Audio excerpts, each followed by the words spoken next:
Hello friends, welcome to our PK study YouTube channel.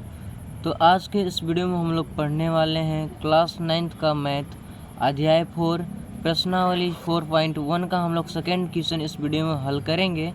तो सबसे पहले हम लोग सवाल को पढ़ लेते हैं।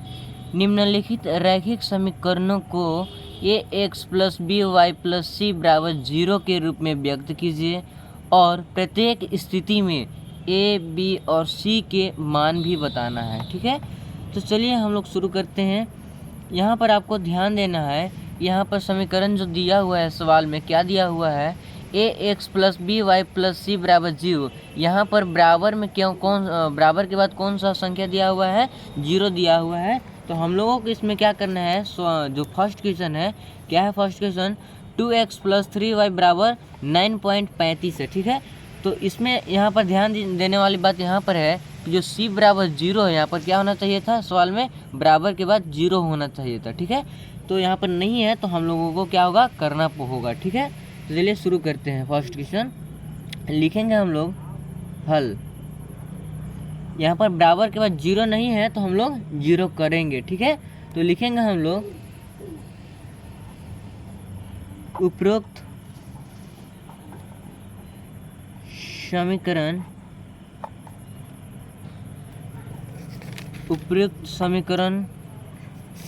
को व्यवस्थित करने पर, ठीक है, उपरोक्त समीकरण को व्यवस्थित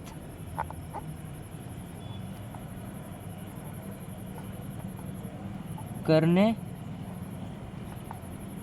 पर, ठीक है, लिख लिए उपरोक्त समीकरण को व्यवस्थित करने पर।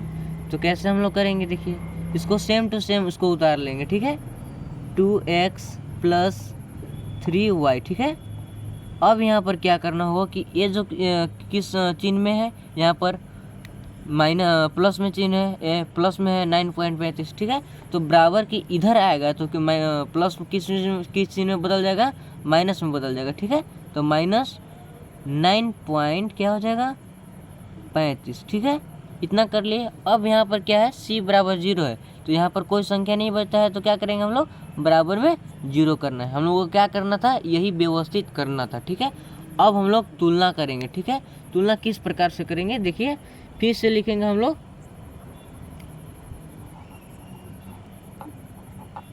उपरोक्त समीकरण की, यानी इस समीकरण की तुलना ax plus b y plus c बराबर 0 से करने पर।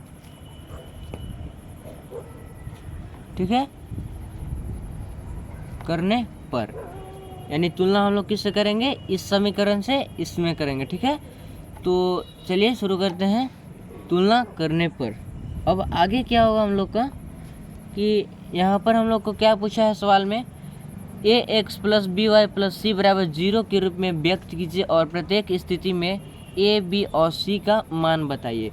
यहाँ पर क्या है, ए और बी और सी का क्या है, मान बताना है। तो हम लोग इस समीकरण में कैसे पहचानेंगे कि ए का मान क्या है, कि बी का मान क्या है, सी का मान क्या है। तो चलिए हम लोग समझते हैं।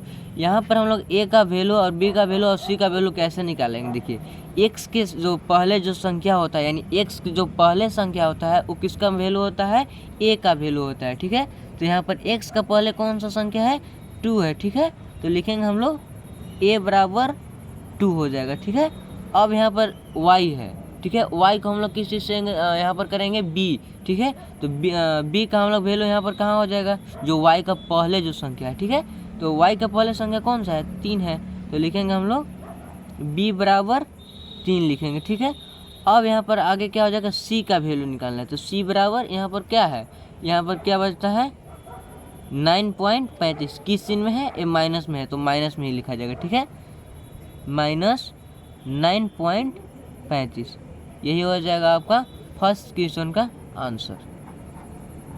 देखिए आपको ज़्यादा यहाँ पर ध्यान देना है कि ये जो समीकरण दिया हुआ रहता है उसको बराबर के बाद क्या अंक होना चाहिए, 0 होना चाहिए यहाँ पर, जिस प्रकार यहाँ पर समीकरण में दिया हुआ है। ठीक है, यहाँ पर भी यही होना चाहिए, लेकिन यहाँ पर नहीं है। तो सबसे पहले आपको व्यवस्थित करना है, यानी बराबर के बाद 0 लाना है, उसके बाद तुलना करना है किससे, इस समीकरण से जो यहाँ सवाल में दिया हुआ है, इसमें क्या करना है, तुलना करना है, ठीक है। और उसके बाद ए का वैल्यू और बी का वैल्यू और सी का वैल्यू इस प्रकार से बैठाकर इसका मान बता देना है, ठीक है। यही हो जाएगा आपका आंसर। अब चलते हैं हम लोग सेकेंड क्वेश्चन, ठीक है। सेकेंड क्वेश्चन में क्या है, सेकेंड क्वेश्चन कहता है x माइनस वाई बटा 5 माइनस 10 बराबर क्या है, 0 है। अब आप बताइए कि इस समीकरण को व्यवस्थित करने की आवश्यकता है, क्या है, ध्यान से सोचिए। क्या इसको व्यवस्थित करने योग्य है ये? नहीं, क्योंकि बराबर के बाद यहाँ पर क्या कौन सा संख्या है, 0 है, ये व्यवस्थित किया हुआ है, ठीक है। तो चलिए हम लोग तुलना डायरेक्ट करते हैं, ठीक है। यदि व्यवस्थित किया हुआ है यानी बराबर के बाद 0 संख्या दिया हुआ है तो आप डायरेक्टली समझ जाइए कि ये व्यवस्थित किया हुआ है। यदि यहाँ पर बराबर के बाद 0 संख्या नहीं दिया होता तो सबसे पहले फर्स्ट क्वेश्चन की तरह सबसे पहले हम लोग क्या करते हैं, व्यवस्थित करते, ठीक है। तो इसमें व्यवस्थित किया हुआ है तो डायरेक्ट हम लोग क्या करेंगे, तुलना करेंगे, ठीक है। तो लिखेंगे हम लोग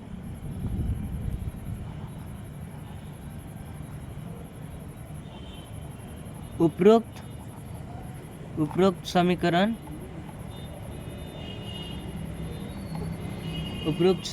की तुलना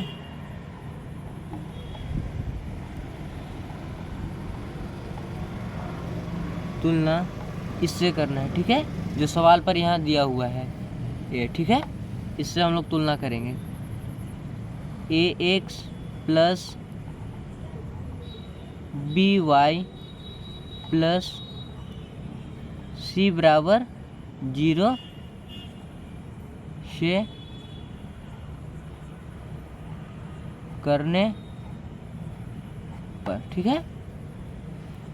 इतना समझ में आ गया, आगे बढ़ते हैं। उपरोक्त समीकरण की तुलना ax plus by plus c बराबर 0 से करने पर। अब देखिए तुलना करने के बाद हम लोग क्या करते हैं, a b और c का क्या करते हैं, मान हम लोग पुट करते हैं। तो देखिए इसमें क्या है कि जो x के पहले जो संख्या होता है उसको हम लोग क्या मानते हैं, a का मान हम लोग मानते हैं, और y का जो पहले संख्या होता है उसको हम लोग क्या करते हैं, b का वैल्यू मानते हैं, और उसके बाद हम लोग c का वैल्यू लिखते हैं, ठीक है। तो इस समीकरण में x का पहले कौन सा अंक है, कोई अंक नहीं है, तो किस हम लोग मानते हैं, 1 मानते हैं, ठीक है। यानी कि जो भी इस प्रकार से दिया हुआ है x या y जो भी संख्या दिया हुआ है, इसके पहले कोई संख्या नहीं हो तो हम लोग क्या मानते हैं, एक मानते हैं, ठीक है।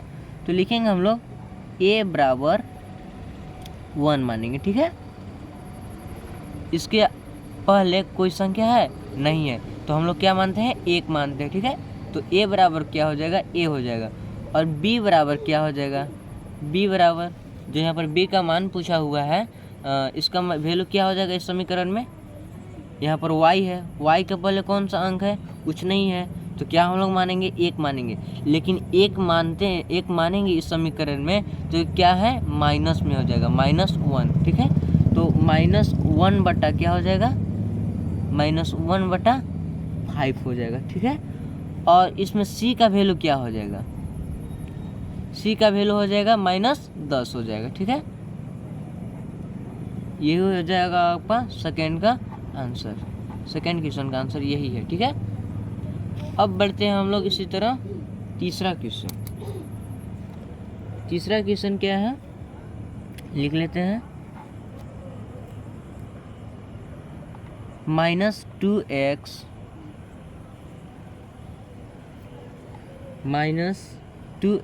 प्लस 3y बराबर 6। अब आप बताइए कि ये व्यवस्थित करने योग्य है क्वेश्चन, यानी जिस प्रकार से हम लोग फर्स्ट हम लोग व्यवस्थित किए हैं, क्या इस समीकरण को व्यवस्थित करने की आवश्यकता है, हाँ। क्यों, क्योंकि बराबर के बाद कौन सा अंक है, 6 है, यानी क्या होना चाहिए, यहाँ पर 0 होना चाहिए। ठीक है, तो हम लोग करते हैं उपरोक्त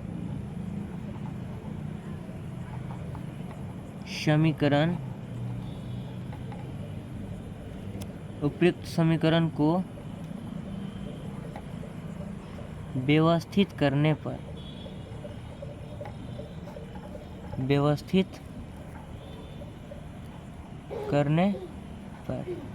ठीक है, आगे बढ़ते हैं।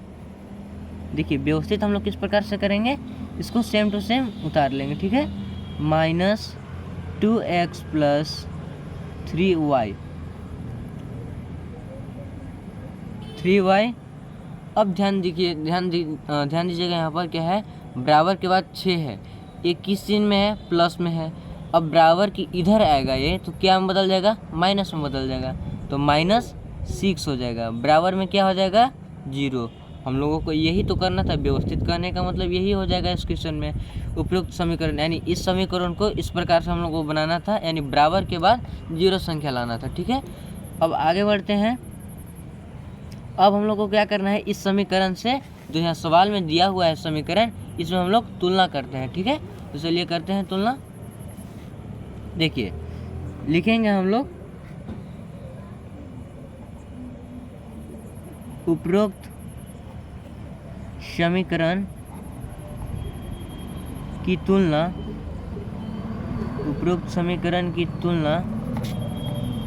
ax + by + c = 0 से करने पर। ठीक है, इससे करने पर यानी उपरोक्त समीकरण यानी इस समीकरण से जो सवाल में दिया हुआ है, इससे करने पर तुलना। ठीक है, आगे बढ़ते हैं हम लोग तुलना किस प्रकार से करेंगे। अब इसके बाद हम लोग क्या करते हैं, a, b और c का मान लिखते हैं। तो यहाँ पर क्या हम लोग सीखे थे कि x के पहले जो संख्या होता है उसको हम लोग किस चीज़ का मान मानते हैं, a का मान मानते हैं। तो यहाँ पर x के पहले कौन सा संख्या है, -2 है यहाँ पर। ठीक है, -2 है, तो a का मान हम लोग लिख लेते हैं।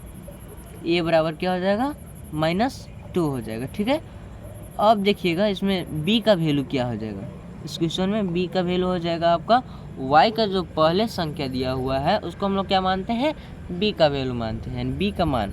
ठीक है, तो b का मान हो जाएगा 3। ठीक है, अब इसमें c का वैल्यू क्या हो जाएगा, -6। यही हो जाएगा आपका थर्ड का आंसर। ठीक है, अब इसी प्रकार से हम लोग चलते हैं चौथा क्वेश्चन।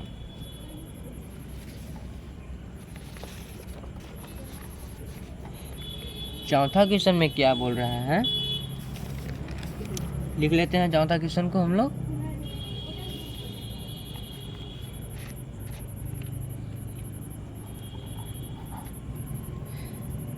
x बराबर 3y। ठीक है, अब इसमें हम लोग क्या करेंगे, सबसे पहले अब बताइए इसमें कि ये व्यवस्थित करने की आवश्यकता है इस क्वेश्चन को। तो हाँ, क्यों करने की आवश्यकता है, क्योंकि बराबर के बाद 0 संख्या नहीं दिया हुआ है। क्या दिया हुआ है, 3y दिया हुआ है। ठीक है, तो अब चलिए हम लोग शुरू करते हैं, इसको व्यवस्थित करते हैं। लिखेंगे हम लोग जस्ट पिछले क्वेश्चन की तरह हम लोग इसको भी हल करेंगे। उपरोक्त समीकरण को व्यवस्थित करने पर। ठीक है, व्यवस्थित कैसे करेंगे हम लोग, देखिए x, अब ये क्या है, 3y, ये प्लस चिन्ह में है। ठीक है, प्लस चिन्ह में है तो बराबर किधर आएगा, तो माइनस में बदलेगा। तो लिखेंगे हम लोग x - 3y अब बराबर 0, यानी व्यवस्थित हम लोग कर दिए। अब तुलना में हम लोग करते हैं, लिखेंगे हम लोग इसी प्रकार से उपरोक्त समीकरण की तुलना ax + by + c = 0 से करने पर, ठीक है। यानी इस समीकरण को तुलना हम लोग इससे करेंगे, ठीक है। और उसके बाद हम लोग ए और बी और सी का मान लिख लेते हैं यहाँ पर, ठीक है। इसमें आप जान लीजिए कि क्या हम लोग मानते हैं, ए का वैल्यू कहाँ मानते हैं, जहाँ एक्स के पहले जो संख्या होता है उसको क्या मानते हैं हम लोग, ए का वैल्यू मानते हैं। तो इस समीकरण में एक्स कहाँ है, यहाँ पर है, तो इसके पहले कौन सा संख्या है, कोई अंक नहीं है, तो हम लोग क्या मानते हैं यहाँ पर, एक का मान मानते हैं, ठीक है। तो लिखेंगे हम लोग ए बराबर क्या मानेंगे हम लोग, यानी एक्स का पहले हम लोग एक आ गया, ठीक है। यहाँ पर कोई अंक नहीं है तो हम लोग एक मानते हैं, तो ए बराबर 1 हो जाएगा, ठीक है। अब देखिए b बराबर इस समीकरण में क्या हो जाएगा, जो y का पहले जो संख्या होता है उसको हम लोग मानते हैं b। तो यहाँ पर क्या है इस समीकरण में, y का पहले -3 है, ठीक है। तो लिखेंगे हम लोग -3। अब c का वैल्यू क्या हो जाएगा, इसमें c का वैल्यू हो जाएगा 0, ठीक है। अब इसमें ध्यान दीजिएगा कि इस प्रकार के क्वेश्चन यदि आपके सामने हो तो इसमें यदि माइनस चिन्ह में जो है उसको भी लिखना पड़ता है, ठीक है। यदि माइनस में हो तो माइनस में आपको लिखना पड़ेगा, ठीक है। और इस प्रकार से 4 क्वेश्चन का हल हो चुका है और आप इसे नोट्स कर सकते हैं। फर्स्ट क्वेश्चन है, सेकेंड, थर्ड। उम्मीद करता हूँ कि आप सब वीडियो समझ गए होंगे, तो वीडियो को लाइक कीजिएगा और चैनल को सब्सक्राइब करना बिल्कुल मत भूलिएगा। धन्यवाद।